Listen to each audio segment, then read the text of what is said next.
That's really funny, you guys. I forgot tonight to push the start streaming button.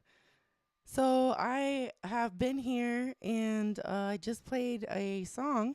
Just played Kafka and Ice Cream, did the intro thing, all that jazz. You guys probably did not see it. So apologies, and let me just start over. Welcome to episode 11 of Philosophonics. It is a pleasure to have you guys here this evening, and apologies for the late start. I had started. I just wasn't broadcasting it to the world. So, yeah, hope you guys are having a wonderful start to your spring. And I think I'll just go ahead and read the quote that I had read um, again. And I'll skip Kafka and Ice Cream because I just had a fun time playing it for myself. And I'll play you guys two originals. So, yeah, like I'm always saying, no matter how hard I try, there is going to be some aspect of a complete nerd involved. So, yeah, glad to have you here tonight. And here is the quote again. It would be possible to describe everything scientifically, but it would make no sense. It would be without meaning, as if you described a Beethoven symphony as a variation of wave pressure. All right, so here goes two more originals for you guys, and then we are going to put together a lot of the stuff that we've been talking about, which I am very, very excited about. So, yeah, welcome once again. Now broadcast to you all. I need like a professional streamer person help one day, but in the meantime, I'm here for you guys, and here's some originals.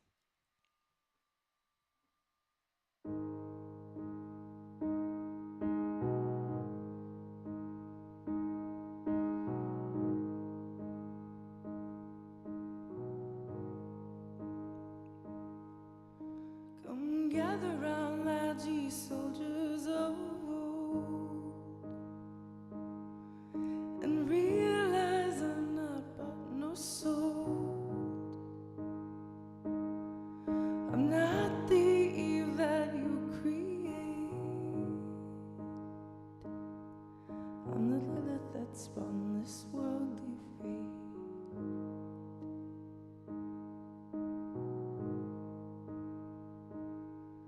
And life's a nest of light and dark. We can live in the light, but we see in dark. Necessary though it is, as a lady I'll say I'm tired of it.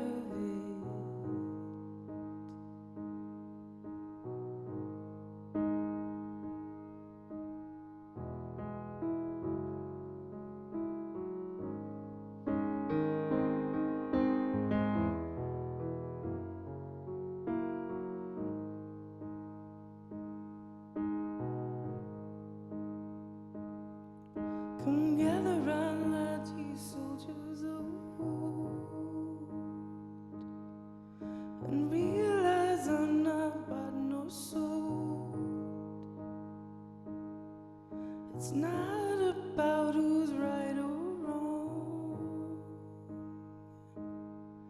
It's just time that you let us sing our song. It's just time that you let us sing our song.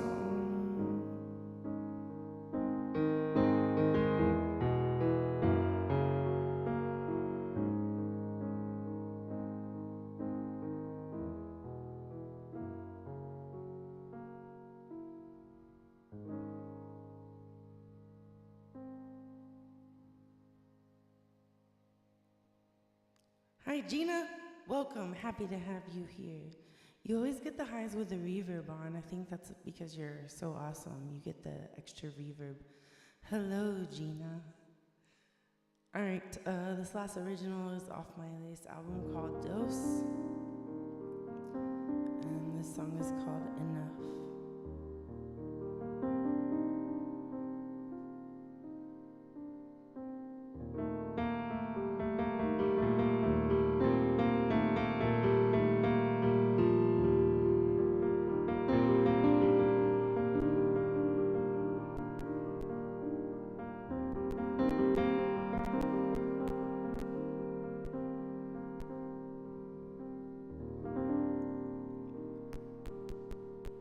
happened to your face, love?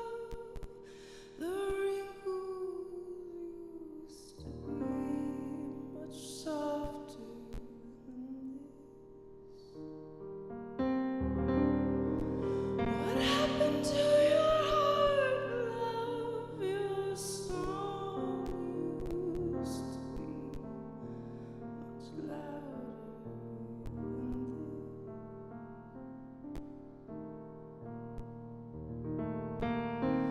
What happened to your mind, love? Used to dream in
All right, you guys. That was some original music for you all. Hello, Katie. It is so nice to see you here for Philosophonics. We're going to get wild tonight in the mind and in the philosophical. Well, I mean, there's the word philosophy, but the show's Philosophonics. So we're going to do the philo part a lot tonight and for a good while. So, anyhow, I am going to start off tonight and go ahead and grab your favorite beverage, water, whatever other than water you like, because this is going to be as one of my professors called it, a walk in the woods. And so we are just kind of going to be discussing how some things fit together with music this evening. The first topic I'm going to bring up is there's going to be a lot of questions that are the topics. The first one is, what is harmony? You would think that Okay, well, there is like a Webster's definition of harmony, like things being in tune or in musical harmony. There's these very straightforward assumptions that, oh, yeah, harmony.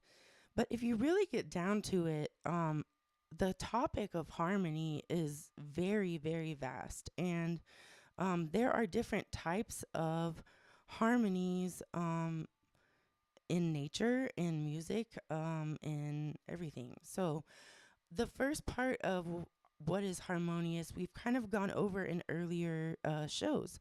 So, talking about sound waves and frequency and sort of the scientific side of sound and what is harmonious in regards to that.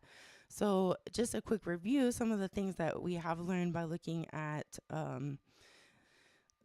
just different natural things that occur in sound is the harmonic overtone series. So if you recall, we could deduce the octave purely from the natural string vibrations and their modes and get a lot of the harmonic overtone series. So my suggestion is that those I don't know if they're called cleaner fractions or ratios, but they have less complexity. So earlier on in the harmonic overtone series, those frequencies in relation to each other are what we would call harmonious. So, for instance, the octave for sure, the fifth for sure, the fourth, things like that. Those first couple of the harmonic overtones, I think, are definitely, no doubt about it, harmonious on a wavelength frequency scientific level. Then we have what is harmony with music theory. So I'm so glad that we've gone through a lot of this information. I know some of you already know, like Katie, you know about music theory. Gina, you probably know a lot about like energy work and that kind of thing. I'm not really sure where your studies lie, but you just seem to be a magical spirit. So yeah, we all might have various backgrounds and knowledge of these things, but I've tried to kind of hit on most of them in summary throughout the classes thus far. So feel free, as always, to put your questions, comments, concerns, burning desires in the chat. So yeah, back to music theory and harmony. We definitely have things that we consider harmony when it's two notes together. So, coincidentally, the octave or the unison, the same note with itself, is for sure harmonious. Okay, they go together. And other intervals that we consider harmonious are some of those earlier harmonic overtone ratios, the fifth. The third comes about later in the harmonic overtone, but we definitely consider the third. And when I say the third, quick review on that one, I just mean the third note of that scale, right? So if I was starting on C, C, D, E, third note, fifth note, right, etc. It could start on any note you want. But anyways, the first, third, and fifth we consider definitely harmonious. Even the minor third. And then it branches out sort of from there. I guess the fourth we consider pretty harmonious. Now I'm adding the sixth to that. We would consider that harmonious. The topic of what is harmonious in music theory is like, it can also get very philosophical. So it sort of branches out with the intervals by there, from there. So, however, things that are not for sure harmonious is something that we call the tritone. I think we've gone over it before, but it's this sounding interval. It was actually forbade for a while because it was considered evil, but we consider that pretty dissonant is the word that we use. It is not harmonious, it is dissonant. Now, would people that like metal music maybe disagree with you? Probably. Also, maybe some jazz. musicians would disagree with that. I mean, anybody could disagree with it if they wanted, but overall, we consider the tritone pretty dissonant. We also consider a minor second pretty dissonant, right? And that actually comes along, oddly enough, later in the harmonic overtone series, which is why I'm saying that those earlier on ratios we learned about um, are the most harmonious, not only in a music theory way, but in a sound waves and matter kind of way as well. Okay, so one thing that I have as a specific note I want to say here is that what is considered harmonious is different for different cultures. So I am from the Western world, so I'm most familiar with that culture and what we find harmonious. But that is branched out, obviously, in other ways, in other cultures. So keep that in mind when we're talking about music theory and harmonious. That's like when I think of like harmonious choir. Okay, so I want to talk about now a type of harmony of being in tune. When people's in tune and pitch, right? We all know what that is, but people talk about being in tune slash harmonious with nature and with the greater cosmos. So this is where things get a little cool. But if you, as you can see, like everything sort of ties together. So when we've talked about what's harmonious with sound waves, what's harmonious with music theory, a lot of that patterning ties together with what is harmonious with nature and the greater cosmos. But I want to introduce something to you all if you don't know about it. If you already know about it, that's awesome. And feel free to put any comments about it you'd like in the chatty chat. But it is called the Schumann frequency. It was named after a scientist.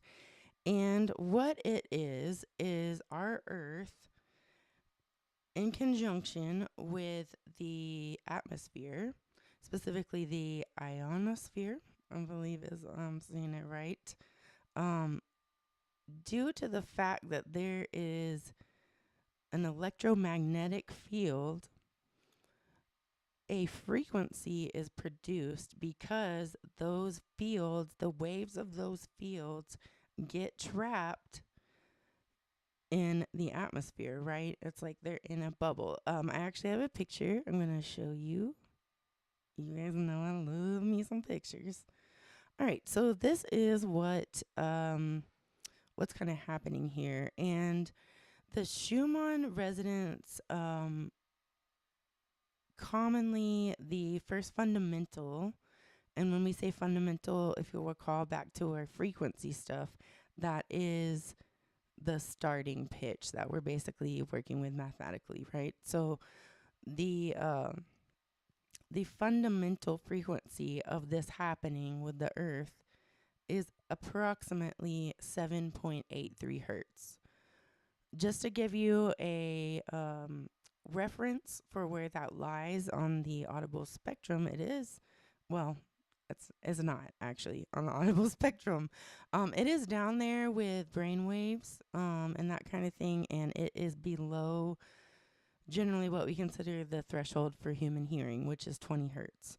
So this is a little less than half of the frequency that we start being able to hear, like that low. So it's lower than that. Very low, low, low, low. And then they are showing here the second order and the third order. So this is other frequencies that happen due to, I'm not gonna lie, when I initially, I should have like figured out what they exactly mean, but what I initially think is that these are the overtones of that fundamental, but don't quote me on that. Anyways, it happens generally with these three frequencies, and depending on lightning and that sort of activity, storms, and solar flares, from the freaking sun, that resonance changes. And there are people in this world that track it.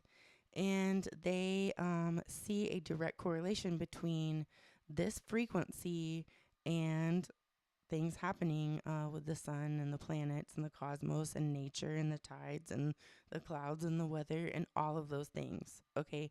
They're able to essentially sort of predict um, things due to the Schumann resonance frequency. So, this is a type of harmony that a lot of people involved in sound healing and kind of holistic healing go to be in harmony with nature and the cosmos.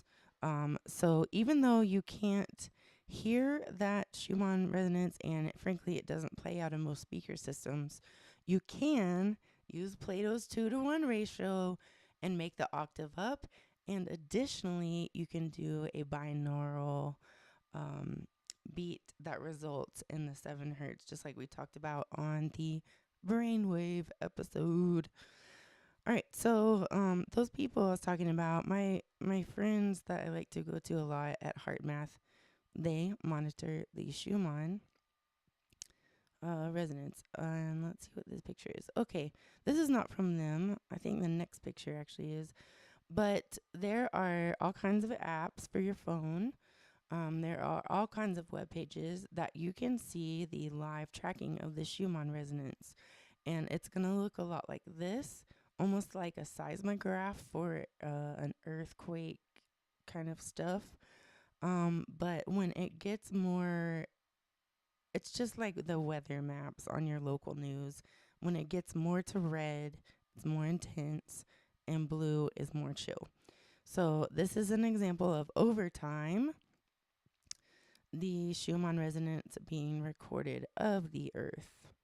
And I'm just going to go ahead and assume that other planets have their own resonant frequency, which we're going to talk about in a second. Okay. And here is the one from Heart Math. Excuse the low quality, but basically this is a tracking of recent, using another graphing style of the Schumann resonance and the power of the electromagnetic grid kind of activity that's happening. So it looks like that's from February 24th up until like the other day. So yeah, if you guys are interested in that, there is a lot of, like I said, apps and web pages that you can check out and learn more about the Schumann resonance. Okay. Other things that people think are in tune with nature and the cosmos is the solfeggio. And forgive me, I can't remember if we have talked about that yet or not. But the solfeggio is a group of 9 different frequencies that I think I know we have. They were discovered by some monks, and they are supposed to affect different parts of the spirit body. Best way to put it. As I'm seeing it as one entity, because frankly, a lot of people see it in the world as one entity and not two, the soul and medical stuff. So yeah, the solfeggio is something that you can find quite a bit of videos on YouTube. I'm actually working with my cousin, exploring some of the solfeggio and what it's like to experience those. So shout out to him. And yeah, go down that rabbit hole if you're interested. A lot of those Tibetan bowls and those type of things are done with a solfeggio. 9 different frequencies, not actually involving any of, I don't think, the harmonic overtone ratios. Okay, now to what's interesting with me on the harmony with things, with all the things, is the resonant frequency of something. And what that means is that every single thing in the whole universe has a resonant frequency. The earth does, other planets do, you do, I do, this keyboard probably does, well, it has to. Everything has a resonant frequency. Um, and we've talked about the Rife machine before. That's what that uses to change the atomic structure.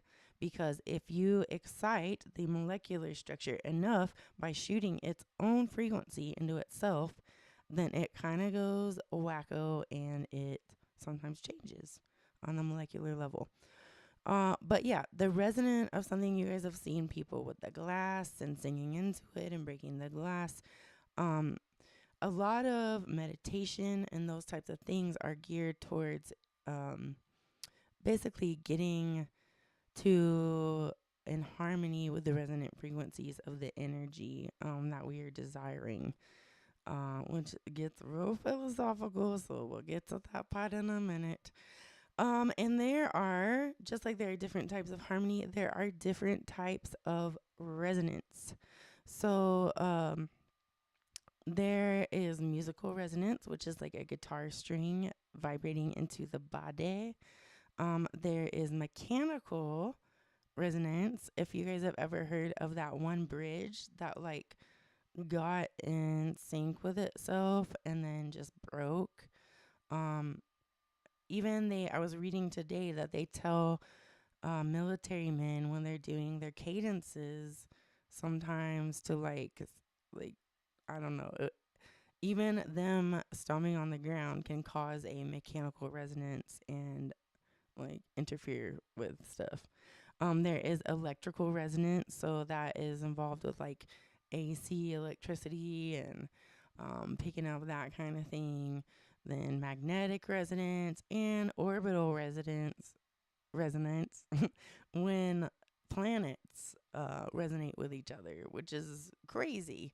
And a part that's not listed normally, I would like to say, is human resonance or energetic resonance. I think that we can be in harmony with another person, or there's all different types of,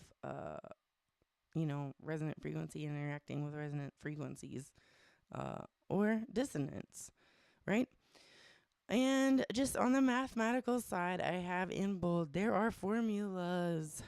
So I'll just tell you guys can Google it, but there are formulas for how to find the resonant frequency of a solid object system using uh, F equals, I don't even want to like say it because it makes no sense if I just say it. So check out resonant frequency formula. Google it. F is the resonant frequency. K is the object stiffness.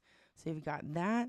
And then you have the mass involved. So you need the mass, kind of like the density or give, and then you can figure out the frequency of it. So that's pretty cool because if you're like, I'm sure it gets like really super uber complex with calculus, finding the resonant object or frequency of like this piece of paper, but if you're into it, go for it, I say. All right. So that kind of concludes what I want to talk about with harmony. We're going to get a lot deeper into actually practicing some of these things and creating some of these things over the next couple of weeks, but I do not want to talk for 2 hours about it tonight. It's just a little dip in the water for you to get thinking about um, what is universal harmony? What does that even mean? And yeah, maybe you can start looking around you and see when things are dissonant or harmonious, or listen to music and cause yeah, it's importante. I just played y'all a real high note on accident. So, what role does time play is my next question that I want to talk about tonight. So, we talked about a little bit last week taking the scale or the circle of fifths and putting it around a clock and creating geometrical patterns, then transferring that into three-dimensional patterns, And then I left you guys with the question of what happens over time if we have those. Then does that turn into four dimensions? And do we go beyond there? So time does play a role in harmony. And one thing that you can see that in is something called comb filtering. If you don't know this, I'm also an audio engineer. And one problem that we have is sometimes if you have a source, right? Let's just say I am a guitar player or whatever. And I have a microphone here, and then I have a microphone not following what we call the 3-to-1 rule. So let's just say I put a microphone rando, and then I'm trying to use both of those microphones um, in a recording. Sometimes we will have weird stuff start canceling out, and it's an actual equalization of the source tone. So there is a role in time because of where time is involved in that is the distance, right? So sound is taking a little bit less or a little bit more time to get from one mic or the other mic, causing a catastrophe. It can be an absolute catastrophe and ruin a recording sometimes. And then, like we've learned about with the harmonograph and phasing, even to the point where if something is happening at this phase, it's going up first, and then we're picking it up at the 180-degree phase, we get silent. So all studies show from me here that time is relevant. I'm trying to think of a good musical example too. Obviously, in passing, right, something might not be as dissonant or harmonious, and in conjunction with other things. So let's say maybe this sounds bad, but if I do it broken up like this over time, really I'm cheating also by adding a coordinating bass note. But if we have reference, then over time that doesn't sound as crazy as if I'm just like, okay, so time does play a role. The reason why I'm putting questions with these is because we're getting philosophical. And if we could all sit at a coffee shop somewhere and just talk about it, that would be ideal. In fact, I've thought about trying to get like a Zoom or something going that's then part of the stream so that we can actually be conversing about some of these things. Because it is kind of strange to be philosophical with yourself and a camera in front of you nonstop. So, yeah, if you guys are interested in that idea and you don't mind being a part of that broadcasted chat, if you could send me a message, that would be great. All right. And here is the next question. What role does phrasing, which is how we group something musically, which could also be a metaphor to how we group things in our lives or how the planets are grouped, phrasing, and dynamics play. Dynamics, if you'll recall, is our musical word for how loud or soft something is. And I'm going to say that dynamics play a huge part. I use them a lot to create an emotion. And it's weird because energetically in my original pieces, when I am getting louder or softer, it's more like I'm just feeling a flow of energy and emotion to increase in volume and maybe even in tempo in time, speed up, and then slow down at certain times, right? Like, so I use that definitely a lot. Like my song Saints and Sinners, right? The most important part of that song is the second verse where basically I learned to stop taking crap and stand on my own 2 feet, right? So The second verse starts off pretty chill, pretty mezzo forte. It's on the past, nothing lasts but this moment. Too proud for tears. And like I said, I'm not consciously thinking about crescendoing and decrescendoing or that kind of thing. It's more just feeling it, but those things happen. Can you see the light? Can you feel? Like, it just gets louder because I'm about to be like, yo, let me lay it down for you. Right? Like, then we go in there. So, when I talk about these different questions, I am posing them in all the different sort of formats that we've talked about. So scientifically, what happens when we get louder with a frequency that's being blasted into a body or into an object? What happens if the, anything is getting louder or quieter or faster or slower, right? I want you guys to think with me, daydream with me on a broad level, if you will, if you don't mind. Yeah, so now the part that I don't really have to put a lot of bullet pointed information, because there we are again with using music and sound in a way that we don't even understand. So I'm talking about stuff like when you get chill bumps. I'm talking about songs that got you through hard parts of your life or bring you up when you need like a boost, or bring out the fighter in you, or brought you to tears. There are, just like everything else, there are the scientific things going on. So when you feel an emotion, there is definitely a chemical reaction going on in your brain.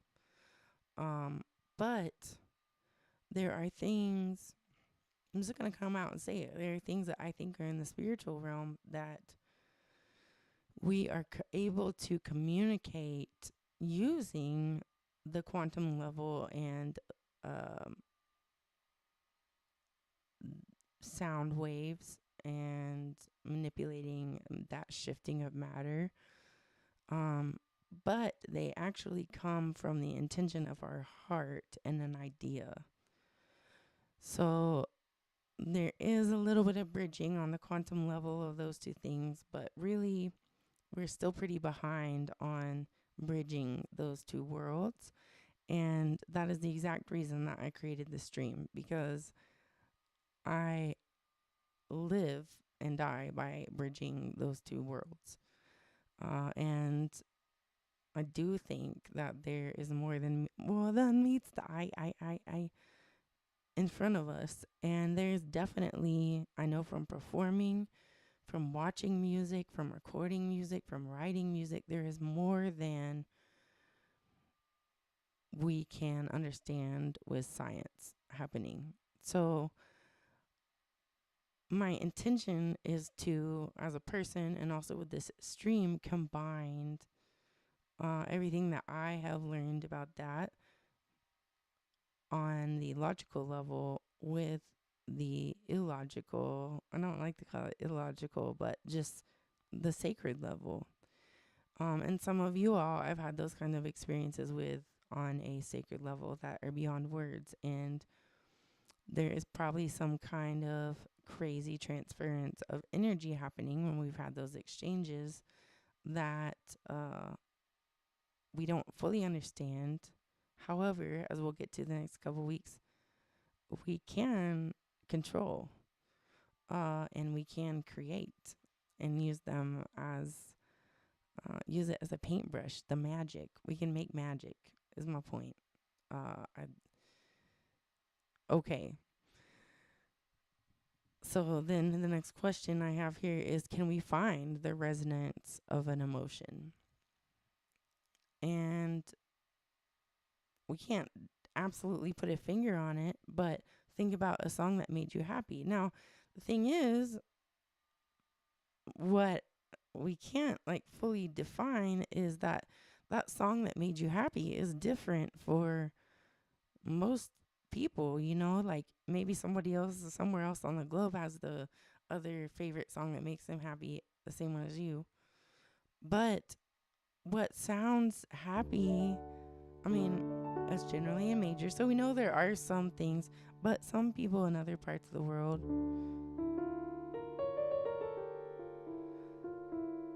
there's like not necessarily like so straightforward, sad and happy, like we like to deal with our dualities. Um, but that's what I have quested for a lot of my life is there, can we decode with music and sound the language of creating these emotions and creating um, peace and a better world? Is there something I could compose that I can just blast into people that would all of a sudden make them care and love? Uh, it's a big thing to think about, and you have to approach it, I think, from many different angles. Because no one's really figured it out fully yet, or else we would be existing in a world of peace and probably not being so hard on our earth.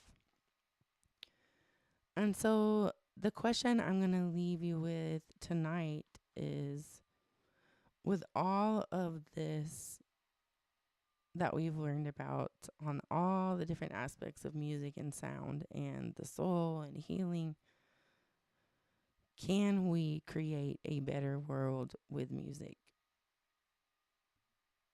I think so.